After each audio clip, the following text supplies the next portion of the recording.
welcome to the knitting podcast.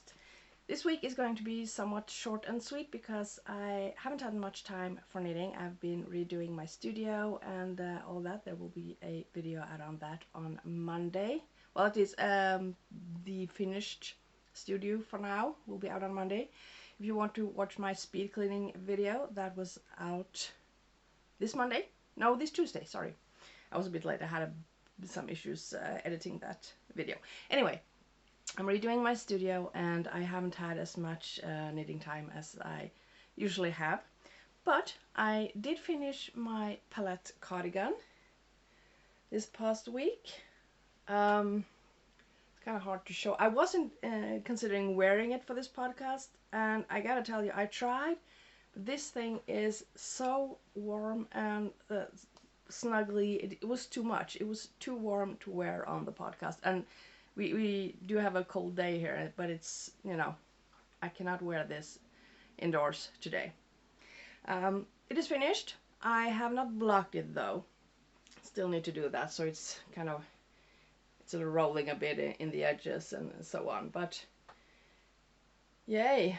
And it's also a very long cardigan, so it's kind of hard to show you on camera.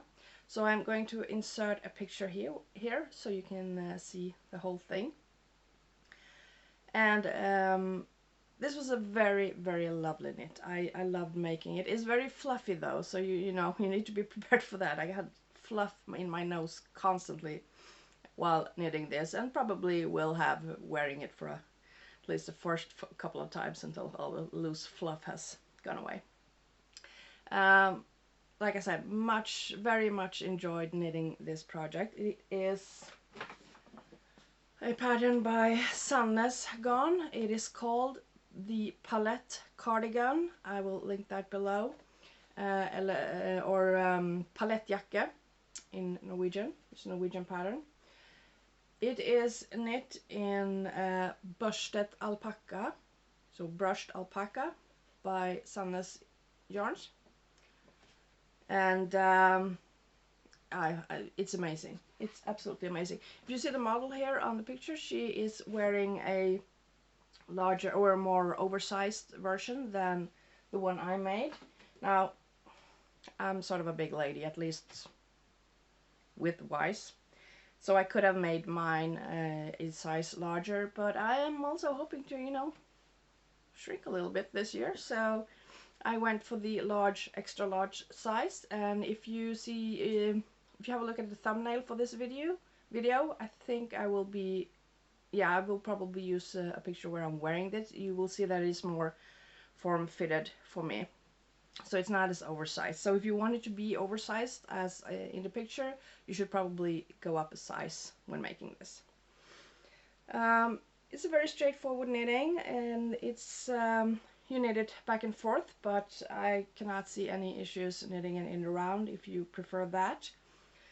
You just split for the sleeves and you knit back and forth when you get up to this area, and then you can just stick it if you like. This pattern did not have a button band. It had button bands, but it didn't have buttonholes or required buttons, but I did add that in because I do like to be able to close my cardigans. Also, the pattern did not have pockets, but you know, gotta have pockets, so I made that extra, and I just decided where I wanted it, did the ribbing at the top of the pocket the same as the ribbing on the bottom and on the sleeves, if I can find one there, and I just decided where I wanted to place it and just knit the pocket in the same colors as the stripes, where I would put where I would place the pocket.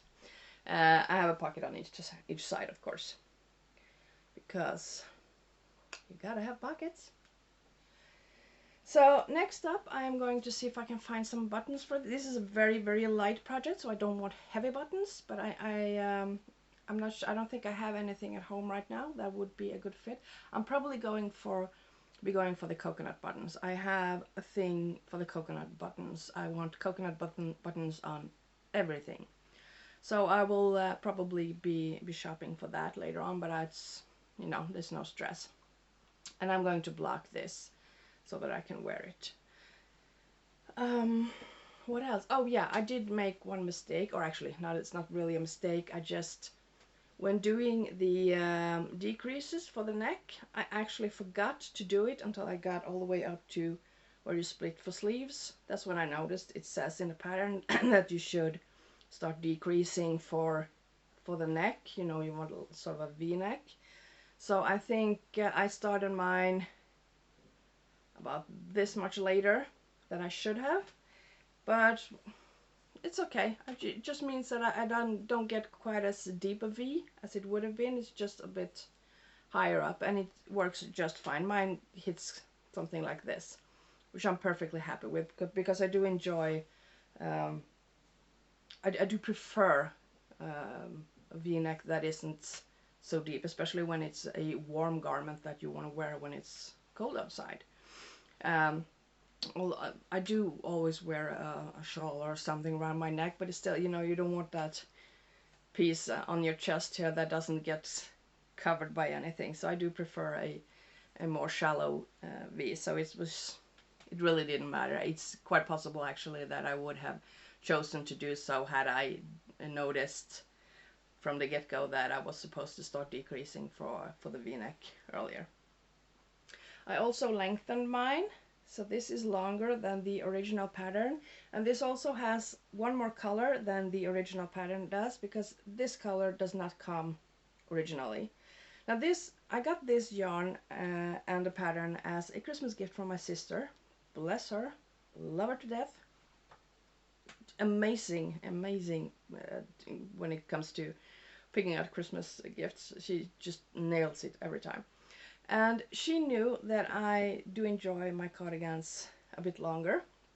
So what she did is, not only did she buy enough yarn to make the largest size, and this size, this cardigan goes up to, excuse me, I need to put my glasses on, triple XL. And I made the large XL size. So there's one more size. There's a double XL to a triple XL, which, you know, same size. And so she got enough yarn for that, and an additional ball of white yarn in addition to that. And she also added, there's two balls of each color. She also added 2 balls of this this color as well, so that I could, so she would be absolutely certain that I had enough yarn to make a longer cardigan or a bigger cardigan, or should I decide to knit something completely different. But, you know, seriously, who wouldn't want to knit this? This is just so gorgeous.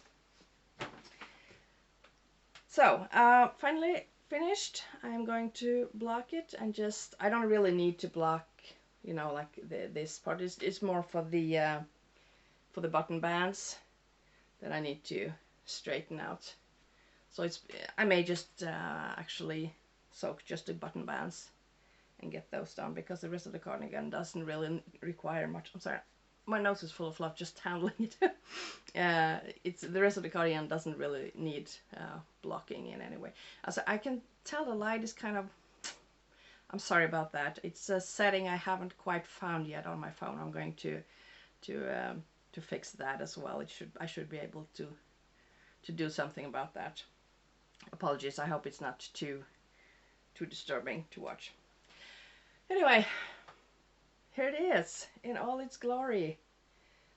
Lengthy, beautiful, warm, fluffy glory. And I mean, oh, those colors, you guys, I'm in love. I am absolutely in love. Oh, and if you watch my sewing podcast on Wednesday, you will have seen that I bought some fabric to make myself a simple skirt for Valentine's Day. And I think it should match up really nice with this cardigan. I think especially with this color. It's kind of, it's not the same color, but it's similar.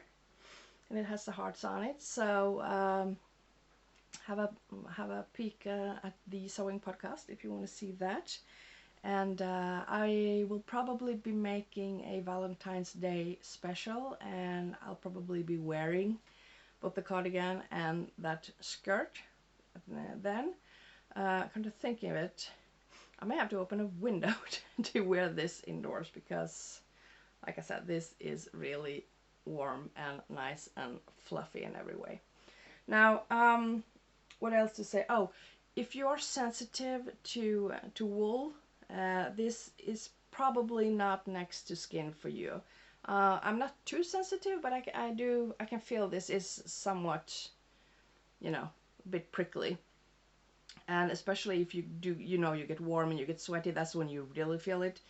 I think this might be quite uncomfortable for you. So if you want to make this cardigan and you're sensitive to wool, be prepared to have like a long sleeved sweater underneath and maybe something that goes up a bit to cover your neck as well. Yeah. Oh, and as a bonus, since my sister did buy me so much yarn, I actually have, sorry about the nose, I have a whole bunch of yarn left over that I can make something fun with. And I actually have yarn left over from all the colors. So, I don't know. What should I make? I guess I could make like a matching hat or something. Could be fun. Or maybe I should have knit the largest size and make it really oversized. But then again, if I do kind of shrink down, which I'm hoping to do this year, it would be a tent. A very luxurious, glorious, fluffy tent. Which is maybe not a bad thing either. Well, we'll see. I'll think of something. I will just tuck it away for now and see what I come up with and get back to you if I do. But yay, that is my knitting for this week. Like I said, I have been very busy doing my my studio, reorganizing, remodeling almost. I'm not remodeling, I'm just, you know, fixing stuff up, and you will see that in the next video. I think you will see the final result and hopefully a bit more knitting. I am hoping to have some more knitting time next week. But yeah, that's it for me today. I hope you have a absolutely lovely weekend and lots of knitting time and a studio of your own that is not a complete mess like mine was. Oh boy, was it a mess. I hope you have lots of inspiration, and I hope you have a lot of stuff in your stash that inspires you. And yeah, I hope you have a really creative weekend, and I'll see you next time. Bye.